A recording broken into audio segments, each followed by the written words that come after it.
Maar nou is dit 'n 70 weke profesie.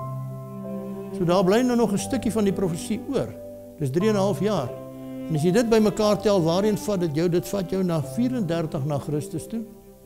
Wat die 70 weke nou vir jou volmaak. Nou wat het hy gesê? Hy het gesê 70 weke is oor jou volk bepaal. 70 7-talle is oor jou volk bepaal, het Daniël 9 vers 24 gesê. Nou, wat het in 34 na Christus gebeur? Handelinge 7 vers 59, en hulle het Stefanus gestenig terwyl hy die Here aanroep en sê, Here Jesus, ontvang my gees. Paulus en Barnabas het vry uitgespreek en gesê, dit was noodsaaklik dat die woord van God aan julle eers verkondig moet word.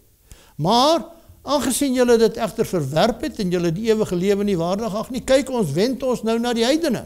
Hulle sê, ons moes eers aan julle die boodskap bring. Julle is hier die bevoorregte volk van die Here. Die Here het met julle 'n baie besondere verhouding. Maar hier, julle het nou hierdie verhouding gebreek. Julle het nie die Messias aanvaar nie. Kyk, ons wend ons nou na die heidene en daarom kan ek en jy vandag hier staan en ook deel hê aan die ewige lewe. Die einde van die 70 weke. Nou Jesus het hulle eintlik gewaarsku, hy het gesê, daarom sê ek vir julle, die koninkryk van God sal van julle weggeneem en aan 'n volk gegee word wat die vrugte daarvan sal dra.